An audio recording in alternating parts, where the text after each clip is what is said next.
मैं हूं नवीद सती और जैसे कि आप जानते हैं जनाब कि 8 फरवरी 2024 जनरल इलेक्शन पाकिस्तान में होने जा रहे हैं और उस हवाले से कागजात नामजदगी जमा हुए और स्क्रूटनी का अमल तेज़ी से जारी है और 31 या 30 दिसंबर जो है ना 31 दिसंबर तक ये फाइनल हो जाएगा और उसके बाद ज़ाहिर है जब स्क्रूटनी का अमल हो जाएगा कामयाब उसके बाद कुछ पार्टीज बाकायदा तौर पर उसके बाद देखेंगी। तहरीक इंसाफ की स्पेशली बात करें तो वो पहले अपने तमाम उम्मीदवारों को कह रहे हैं कि आप स्क्रूटनी के अमल से पहले निकल आइए, उसके बाद हम देखेंगे कि स्क्रूटनी से जो निकल आएंगे वही हमारे उम्मीदवारों में से उन्हीं में से हम कुछ लोगों को देख लेंगे। नून लीग ने क्योंकि बहुत पहले किया था, अब आज भी पार्लिमानी कमेटी का इजलास है, वो कहा जा रहा है कि बहुत सी जो नाराज लोग हैं उनके लिए कमेटी बना दी गई है और वो जल्द फैसला करने वाले हैं।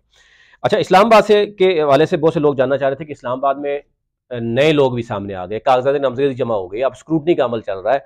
तो स्क्रूटनी में क्या क्या चीजें देखी जा रही हैं? एक तो यह है कि जो इस वक्त आम उम्मीदवार है यानी वोटर है, उसको भी अगर किसी भी उम्मीदवार ने आपके पैसे देने हैं, अगर आपके पास कोई चेक है या कोई ऐसा सरकारी यानी उम्मीदवार जो नादहिंदा है, तो ज़ाहिर है वो तो इस स्क्रूटनी में फंस जाता है।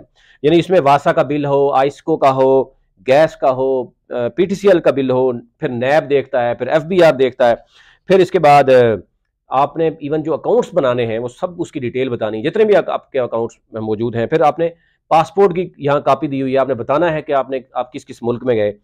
फिर यहाँ तक बात नहीं है, बहुत से ऐसे नौजवान उम्मीदवार भी हैं जिनके अपने नाम पे कुछ हो सकता है, कोई चीज़ ना हो, बिल भी ना हो अपने नाम पे, तो फिर उनके वालिद साहब के नाम पर भी चेक एंड बैलेंस होता है, तो उसने अपने वालिद के भी सारे ये अकाउंट क्लियर करवाने हैं।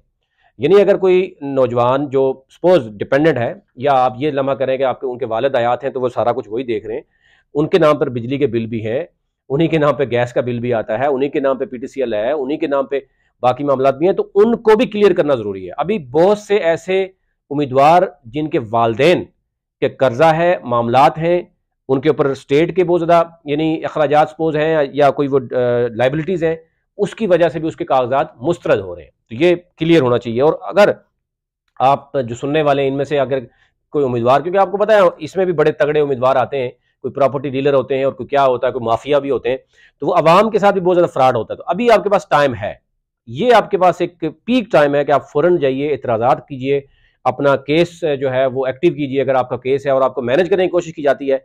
अमूमन इस तरह के जो माफियाज होते हैं वो मैनेज भी करते हैं, आपको फॉर द टाइमिंग आपको कहते हैं कि यार चुप रहो, हम कर लेंगे, स्क्रूटनी करवा के वो इलेक्शन भी लड़के चले जाते हैं, तो आप वहां पर ही खड़े रहते हैं। तो ये आपका टाइम है कि आप स्टेट के पास भी ये काम टाइम होता है और उसके बाद उसके भी तो आईडी कार्ड पे आपको पता सारी चीजें आती हैं। कुछ प्राइवेट लेन देन होते हैं, प्राइवेट आपने एफिडेविट लिए होते हैं, प्रॉपर कोई आईडी कार्ड के ऊपर उसमें नहीं होती, तो वो चीजें आप ऐसी हैं कि जो आप खुद कर सकते हैं। अच्छा, इस्लामाबाद में टोटल 3 नेशनल असम्बली के हल्कों में 209 उम्मीदवारों ने कागजात जमा करवाए हैं। उसमें NA 46 में 73 लोग हैं, NA 47 में 75 है, NA 48 में 61 है। अच्छा, कुछ नए लोग भी सामने आए हैं। पहले तो मैं वैसे इस पे बात करता रहा हूं, लेकिन फर्दर लोग पूछना चाह रहे थे क्या है तहरीक इंसाफ के किन किन लोगों ने अप्लाई किया है। 46 में अगर आप बात करूं तो आमर मुगल क्योंकि प्रेसिडेंट भी हैं तहरीक इंसाफ के, और अब कहा जा रहा है कि उनको टिकट मिल सकता है, और अगर वो बर्दाश्त कर सके, अगर उनको उठाया ना गया, क्योंकि जो चीज़ें चल रही हैं वो तो आपके सामने है, तो एक वो भी हैं। उसके साथ साथ जो है 46 में मैं अगर आपको बताऊं तो मुस्लिम लीग नून के अकील अंजम है, फिर साबिक डिप्टी मेयर ज़ीशान नकवी भी इसी में है, फिर लीगी रहनुमा नूर अवान भी हैं, तहरीक इंसाफ के यानी शोएब शहीन एडवोकेट जो हैं वो भी हैं, जमात इस्लामी के मियाँ असलम है, पीपल्स पार्टी के राजा इमरान अशरफ हैं, ये स्पीकर जो इस वक्त हैं और साबिक वज़ीर आज़म भी रहे, उनके भाई हैं, ठीक है, परवेज अशरफ साहब के। इनके हवाले से एक भरपूर एहतजाज भी हो रहा है NA 46 में। जो पीपल्स पार्टी के वहां दरीना कुछ लोग मौजूद हैं, वो कहते हैं कि जनाब इमरान अशरफ साहब को हमारे पे मसलत किया जा रहा है कि वो यहाँ पर आके इलेक्शन लड़ेंगे, तो इस तरीके से वो वहां पे आपस में ही इख्तलाफात नजर आते हैं। ख्वाजा सराऊ की भी अगर हम देखें तो नयाब अली जो है ना यहाँ पर भी जाकर डॉक्यूमेंट्स जमा कराए, अगले भी डॉक्यूमेंट्स कराए। अच्छा जी, आ जाते हैं NA, और इन समेत मैंने बताया कि NA 46 में 73 लोगों ने अप्लाई किया। अगला शहर का इलाका है, मेरी शहरी मैक्सिमम इलाका जो है ना वो इसमें आता है, जो आपका 47 है। 47 में 75 लोगों ने अप्लाई किया है। अब इसमें मुस्तफ़ा नवाज खोकर हैं, इसमें जो है वो अलियास मिरबान है, चौधरी अलियास मिरबान है, फिर इसके बाद उनके भाई इश्तियाक मिरबान है, फिर नून लीग के साबिक मेयर शेख अंसर हैं, फिर राजा वकार हैं मुस्लिम लीग नून के, वो भी यहाँ पर हैं, बड़े मजबूत हैं, क्योंकि ज़ाहिर है उन्होंने अपना इलेक्शन लड़ा और अब भरपूर तरीके से वो कोशिश कर रहे हैं। साबिक वफाकी वजीर तारक फजल चौधरी, आल्दो उनका हल्का 48 है, जो पहले 52 हुआ करता था, यहाँ पर वो वो चाह रहे हैं कि उनको टिकट मिले। नून लीग के चौधरी रिफत जवेद को भी यहाँ पे कहा गया कि 47 में उन्होंने अप्लाई किया, 48 में भी किया। फिर तहरीक इंसाफ के यहाँ पर राजा खुर्रम नवाज, जो पहले तहरीक इंसाफ के थे, उन्होंने सियासत को छोड़ के साइड पे हो गए थे, अब ज़ाहिर उन्होंने अप्लाई किया है। अब अगर देखना ये होगा कि जो तहरीक इंसाफ के आला क़यादत ये कह रही है कि जिन लोगों ने सियासत तो छोड़ साइड पे हो गए थे, लेकिन उन्होंने कोई पार्टी ज्वाइन नहीं की थी, तो राजा खुर्रम ने भी कोई पार्टी ज्वाइन नहीं की, तो क्या वो 47 में आना चाहेंगे? अब ये कुछ भी कहने काबिल लगता है। स्क्रूटनी का अमल चल रहा। पीपल्स पार्टी के यहाँ पर है सैयद सिब्तल हसन बुखारी साहब हैं, नईर बुखारी साहब के भाई हैं, और पिछली दफा भी इलेक्शन लड़े थे। साबिक वफाकी वजीर बाबर अवान भी यहाँ चाह रहे हैं कि जनाब शहर के इलाका है, तो वो भी चाह रहे हैं। साबिक वफाकी वजीर आमिर कियानी जो है वो IPP के प्लेटफॉर्म से सुना है कि वहां पे आए हैं, और वो सरदार तनवीर इलियास जो कि सेंटेरस के मालिक हैं, वो शायद हमारे ज़राए बता रहे हैं, उनसे कह रहे हैं जनाब आप भी पैसा लगाएं, कुछ ना कुछ छोड़ा कोशिश करें, लेकिन लेट्स सी क्या होता है। तो पहले तो ये भी कहा जा रहा था कि वो भी लड़ेंगे यहाँ पे इलेक्शन, लेकिन वो भी नजर आ रहे हैं, गायब आ रहे हैं। जीशान अली नकवी को भी कहा गया है, क्योंकि वो 46 में अप्लाई किया, उन्होंने यहाँ पर भी किया हुआ है। शोएब शहीन है 47 में, 6 में भी, 47 में भी उन्होंने अप्लाई किया, और फिर ख्वाजा सरा नयाब अली भी यहाँ पर है, और यूं यानी 75 लोगों ने अप्लाई किया है। और यहाँ पर जमात इस्लामी के 3 हल्कों से क्लियर हुआ है, वो भी मैं आपके सामने रखता हूँ। मियाँ असलम साहब हैं, यहाँ पर जो है वो चौधरी काशिफ हैं जो कि ताजर रहनमा है जमात इस्लामी के, उनको टिकट मिला है। और अगले हल्के में 46 है, क्योंकि मियाँ जो है मियाँ असलम है जो 46 में बात किया, और 47 जो है वहाँ से भी, सॉरी 48 जो है वहाँ से भी जमात इस्लामी के जो रहनमा है, वो भी मैं आपके सामने रख देता हूँ। अच्छा जी, अब आ जाते हैं जनाब 48 में जो है वो यहाँ पर कितने 48 में 61 लोगों ने अप्लाई किया। यहाँ पर जो नए लोग आए हैं उसमें आया सैयद जफर अली शाह। सैयद जफर अली शाह जो है ये जुल्फी बुखारी इनके दामाद हैं, ये उनके ससुर है।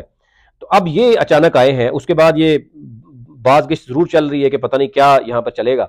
अच्छा, उसके साथ साथ जो है वो यहाँ पर अलियास मेहरबान हैं, उनके भाई भी हैं 48 में, ये क्योंकि पहले भी उन्होंने टिकट अप्लाई किया था, ये उन्हीं का हल्का है, और ये डॉक्टर फजल चौधरी और ये रिश्तेदार भी हैं, तो अच्छा खासा टफ टाइम दे सकते हैं अगर वो आते हैं वहाँ पे। फिर शेख अंसर हैं, उन्होंने भी यहाँ पर अप्लाई किया, वैसे वो 47 के लिए इंटरेस्टेड है, लेकिन यहाँ पर भी उन्होंने अप्लाई किया। जब डॉक्टर फजल चौधरी ने उधर अप्लाई किया तो फिर इन्होंने भी कर दिया उधर। अच्छा, उसके साथ साथ डॉक्टर तारक फजल चौधरी हैं, वो इधर भी किया, शोएब शहीन ने भी यहाँ पर भी किया है, और 47 में भी किया है। तो यहाँ पर आप देखें कि शोएब शहीन ने तीनों हल्कों पे किया हुआ है। और इसी तरह क्योंकि ये कहा गया कि जो तहरीक इंसाफ के कैंडिडेट हैं कि कवरिंग कैंडिडेट में हर जगह वकला का होना जरूरी है, तो एक तो ये चीज़ नज़र आ रही है कि यहाँ पर देखा जा रहा है कि हो सकता है कि ये चीज़ें जो है वो सामने आए। लेकिन ओवरऑल अगर आप देखें तो तीनों हल्कों में तहरीक इंसाफ का ही मुकाबला है। अब वहां पर देखना ये होगा कि आगे कौन आता है, यानी मुस्लिम लीग नून के तो क्लियर ही है कि डॉक्टर जो फजल चौधरी हैं उनका एक मसला ज़रूर है कि 48 और 47 में कि वो उनको कहाँ पे एडजस्ट किया जाएगा। क्या उनको 47 में एडजस्ट किया जाएगा? 47 में उनको एडजस्ट किया जाएगा तो क्या वो शेख अंसर जो है वो खामोशी इख्तियार कर लेंगे? ये तो चीज़ नज़र आ रही है कि एक्सपेक्टेड ये है कि ये पॉसिबल नज़र नहीं आ रहा। अच्छा, जमात इस्लामी जो है वो क्योंकि उसने तीनों हल्कों में अपने उम्मीदवार मैदान में उतार दिए हैं। KP के तो मैं पूरा पहले बता चुका हूँ कि किस किस को उतारा है उन्होंने मैदान में। तो जमात इस्लामी के यहाँ पर भी 48 में लोई बीर से उन्होंने अप्लाई किया है, 47 में भी और 48 में भी। और तहरीक इंसाफ के भी यहाँ पर अब लोग ज़्यादा आ रहे हैं। अब लेट्स सी के बाबर अवान हैवी वेट हैं, शोएब शहीन हैं, आमिर मुगल हैं, चौधरी इलियास मेहरबान हैं, राजा खुर्रम जो हैं वो भी अगर आ गए हैं, जफर अली शाह हैं, तो अब हल्के 3 हैं। इनमें से किस किस को एडजस्ट किया जाएगा, कहाँ पे एडजस्ट किया जाएगा? फिर नून लीग के भी तगड़े हैं, यानी डॉक्टर फजल चौधरी हैं, अगर उनके हल्के में चौधरी रिफत को एडजस्ट किया जाता है जो कि बताया जा रहा है, लेकिन दूसरी तरफ से उनको पैगाम ये मिल रहा है कि नहीं, आप एक वीक कैंडिडेट दे रहे हैं, तो उस सूरत में डॉक्टर फजल चौधरी को दोबारा उस हल्के में भी अप्लाई करवाया गया। तो यूँ डॉक्टर फजल चौधरी को हो सकता है कि 48 में ही उतारा जाए।